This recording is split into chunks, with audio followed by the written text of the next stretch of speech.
मेरे प्यारे बच्चों, आप सभी को नमस्कार। क्या हाल है आप सभी के? Good morning to everyone. देखिए मेरे दोस्तों, मेरा हमेशा से जीवन में ये मानना रहा है कि सुधार की गुंजाइश हर वक्त रहती है, हर पल सुधार की गुंजाइश रहती है। बस सामने वाला सुधारने की सोचे और जो सुधार करने वाला है वो सुधार करने की भी सोचे। तो मेरे प्यारे बच्चों, इसी प्रयास में हम और आप लगे हुए हैं। और देखिए, आपने जो फीस पे की है मेरे बैच की, मैं अपनी जी जान लगा दूंगा उस फीस को जस्टिफाई करने के लिए। ऐसा किसी हालत में नहीं होगा कि आप पढ़ें और अनसेटिस्फाई हो जाए। आप 100% सेटिस्फाई होंगे, लेकिन उसके लिए 2-3 चीजें आप सबको बांधनी होगी अपने दिमाग में जोड़ डाल के। पहली चीज मेरे बच्चे, संयम, पेशेंस जिसे हम कहते हैं। एक स्टूडेंट का समझिए ये गहना है पेशेंस। अगर आप में पेशेंस नहीं तो कामयाबी भी नहीं। हाँ जी। दूसरा,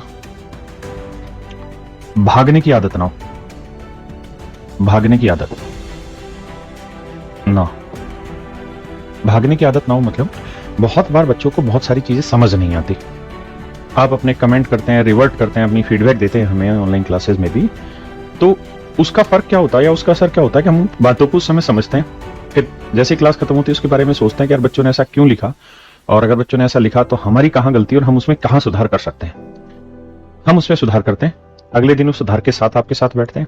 लेकिन समस्या कहाँ आती है? समस्या ये आती है कि बच्चा जो है ना, वो तुरंत भागने की कोशिश करता है। यार ट्रिग्नोमेट्री समझ ही नहीं आ रहा, यार ट्रिग्नोमेट्री नहीं पढ़ना, यार छोड़ दो इसको।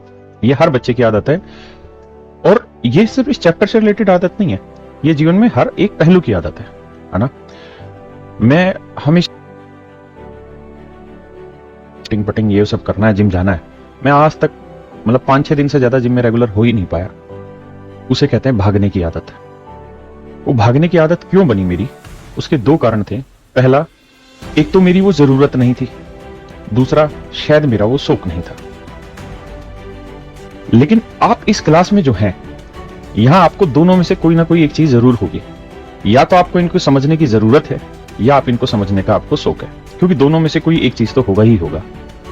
हो सकता है आपको सरकारी नौकरी का शौक हो, तो आप बहुत मेहनत करके मन करके पढ़ने की कोशिश कर रहे हो, या हो सकता है कि आपको शौक नहीं, जरूरत ज्यादा है सरकारी नौकरी की। तो दोनों ही स्थितियों में आप भाग नहीं सकते। आदमी भागता तब है जब उसे ना तो उस चीज का शौक होता है, ना ही उस चीज की जरूरत होती है। जैसे मुझे क्रिकेट खेलना बहुत पसंद है, जबकि मैं बहुत घटिया खेलता हूं, लेकिन मुझे खेलना बहुत पसंद है। इसलिए कुछ भी हो जाए, कितना भी जरूरी काम हो, मैं कोशिश करता हूं कि उसको छोड़ के क्रिकेट खेल लूं। क्यों? क्योंकि उसमें मेरा शौक जुड़ा हुआ है। ऐसे ही जो हम क्लास ले रहे हैं, जो आप पढ़ रहे हैं, या तो आपकी जरूरत होगी या आपका शौक होगा। दोनों ही स्थितियों में आपको करना ही होगा, उससे भाग नहीं सकते। इसलिए आप ये निर्धारित कर लीजिए कि आपने भागना नहीं है, किसी भी सूरत में नहीं भागना क्लास से। समझ नहीं आई, मैं जिम्मेदार हूं। उस दिन नहीं, उससे अगले दिन, उससे अगले दिन वो चीज समझाऊंगा, लेकिन आपने भागना नहीं। तीसरा काम ये करना है मेरे प्यारे बच्चों, अपना फीडबैक देते रहिए। देखिए, मैं वो टीचर नहीं जो अपने मन में कोई अहम पाल लूं कि मैं जो पढ़ा रहा हूं वो बहुत बेहतरीन पढ़ा रहा हूं। मैं इस बात को बहुत अच्छे से जानता हूं कि मैं जो पढ़ा रहा हूं उसमें अनगिनत गुंजाइश है उसे सही करने की, उसे और आसान बनाने की, स्मूथ बनाने की। बशर्ते आप जेन्युइन अपने फीडबैक देते रहिए कि सर हमें इस चीज को समझ में नहीं आया, इस वजह से नहीं आया, ये बात पल्ले नहीं पड़ रही, आप मुझे खुल के बताइए। हो सकता है वो सुधार आपको 1-2 दिन में ना दिखे, लेकिन 2-4-5 दिन में या 1 हफ्ते में आपको सुधार दिखने लग जाएगा। तो आप अपने फीडबैक जेन्युइनली देते रहिए, डरिए मत चीजों से। फालतू के कमेंट क्लास में मत करिए। जब क्लास का एंडिंग का टाइम होगा 5-7 मिनट, उस समय आप अपने दबा के कमेंट कर लीजिए, मैं आपको सारे कमेंट्स का आंसर देने की कोशिश करूंगा आखिरी में। चौथी चीज मेरे प्यारे बच्चों, हार्ड वर्क तो भाई आपको करना ही पड़ेगा। अगर आपको नौकरी की जरूरत है, शौक नहीं है तो। शौक है तो फिर वर्क, हार्ड वर्क या सॉफ्ट वर्क की कोई दिक्कत ही नहीं है। लेकिन अगर आपको नौकरी की जरूरत है तो आपको मेहनत करनी पड़ेगी। जुनून है फिर तो मेहनत होती नहीं है, फिर तो शौक है वो तो। मेरी बात समझ रहे हैं मेरे प्यारे बच्चों? ये चारों काम आप में होने चाहिए। आज मैं इसी बात को तरजीह देते हुए हमने अपनी टीचिंग स्टाइल में एक सुधार किया। कल क्या हुआ कि कल मैंने पहली बार ट्रिग्नोमेट्री आप बच्चों को पढ़ाई, और आप में से बहुत सारे ऐसे बच्चे होंगे जिन्होंने पहली बार ट्रिग्नोमेट्री पढ़ी होगी, क्योंकि 10वीं क्लास में कहीं ट्रिगो पढ़ी थी, उसके बाद आज उनको पढ़ने का मौका मिला और बहुत सारे बच्चे बाउंस बैक कर गए। पता है आदमी हारता कब है? जब वो सही प्रॉब्लम फाइंड आउट नहीं कर पाता, और सही प्रॉब्लम फाइंड आउट ना करने के साथ साथ सही सॉल्यूशन की तरफ नहीं जाता। बच्चे के दिमाग की सबसे पहली बीमारी आई, सर ट्रिग्नोमेट्री क्यों पढ़ा दिया, अरिथमेटिक से शुरुआत करते हैं। ये कायरता की पहचान है। इस पहचान को आगे से अपने चरित्र से हटा दीजिए। एक टीचर बहुत अच्छे तरीके से जानता है कि आपकी शुरुआत कहां से होनी चाहिए, आप किस समय पूरी ताकत में हैं, और जिस समय आपकी ताकत सबसे ज्यादा है ना, उस समय आपको सबसे डिफिकल्ट फाइट मिलती है। तो आप डरिए मत, ये कायराना हरकतें मत करिए कि सर अरिथमेटिक शुरुआत करा देते, परसेंटेज करा देते, फलाना करा देते, धिकड़ा करा देते हैं। मेरे भाई, मैं परसेंटेज से भी शुरुआत कर देता ना, तो जिस दिन आपकी ट्रिग्नोमेट्री स्टार्ट होती ना, उस दिन परसेंटेज का कोई यूज नहीं होना था ट्रिग्नोमेट्री में। ये 30% बराबर ये tan थीटा, वो यूज नहीं होना यहाँ पे। तो इस बात को दिमाग से सरोसर हटा दीजिए, इस चीज की आपको जरूरत है, आगे से बात नहीं कहना। कुछ बच्चे ऐसे विद्वान हैं जो पहली क्लास में कह देते सर ट्रिग्नोमेट्री खत्म कितने दिन में हो जाएगी।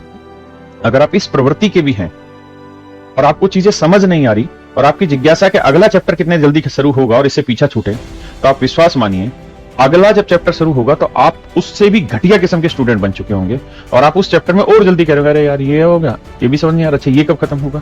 तो आपसे हाथ जोड़ के रिक्वेस्ट है, इस प्रवृत्ति को इस्तेमाल मत करिए अपने जीवन में, जब तक आप स्टूडेंट हैं तब तक, क्योंकि जैसा आप सोचेंगे वैसा ही आप पाएंगे। अगर आप ट्रिग्नोमेट्री से पीछा छुड़ाने की सोचेंगे तो सिलेक्शन से भी पीछा ही छूटेगा, सिलेक्शन नहीं होगा। अगर आप ट्रिग्नोमेट्री से लड़ने की कोशिश करेंगे, ट्रिग्नोमेट्री से जीतने की कोशिश करेंगे, तो आप सिलेक्शन से भी लड़ेंगे और सिलेक्शन से जीतेंगे भी, ये तय है। तो आप इस बात को निर्धारित करिए कि आप लड़ेंगे, भागेंगे नहीं, कायर नहीं बनेंगे, क्योंकि ये मनुष्य जीवन एक बार आपको मिला है। तो इस एक जीवन में हमारा प्रयास ही होना चाहिए कि जो हो, जैसा हो, अपनी 100% ताकत के साथ लड़ूंगा। तो इसलिए लड़िए। अब हमने सुधार ये किया है कि जिन बच्चों को ट्रिग्नोमेट्री आज तक जिन्होंने पढ़ी ही नहीं, या हो सकता है कि स्कूल में भी जब वो 10th क्लास थी तो उसमें भी उनको बहुत अच्छे से समझ नहीं आई होगी, या वो स्कूल में इतना ध्यान नहीं दिया होगा, उन बच्चों के लिए हम एक एक्स्ट्रा क्लास लेके आए हैं, जहां रिकॉर्डेड क्लास आज आपको प्रोवाइड हो जाएगी करीबन 11 बजे तक, 11 या 12 बजे तक वो क्लास मैं आपको प्रोवाइड करा दूंगा। वो बिल्कुल बेसिक होगी। बेसिक का मतलब एक एक चीज को धीरे धीरे धीरे धीरे करके समझाया जाएगा। ये सिर्फ और सिर्फ उन बच्चों के लिए है जिन बच्चों ने पहली बार ट्रिग्नोमेट्री पढ़ी और समझ नहीं आई। अगर आपको समझ में आ गई तो इस क्लास की तरफ आंख उठा के भी मत देखना, क्योंकि ये आपका समय खराब करेगी, है ना। और लगभग मेरे बैच में अगर 50,000 बच्चे इस समय पढ़ रहे हैं, तो 50,000 में से मुझे लगता है कि 49,000 बच्चों को जो मैं पढ़ा रहा हूं ये समझ आ रहा है, जैसा आपकी कमेंट से मुझे फीडबैक मिल रहा है। और 1000 बच्चे बहुत बड़ी संख्या में हैं जिनको शायद ये बात समझ नहीं आ रही, लेकिन मेरा दावा है कि आप 1000 बच्चों को भी हम साथ ले लेंगे।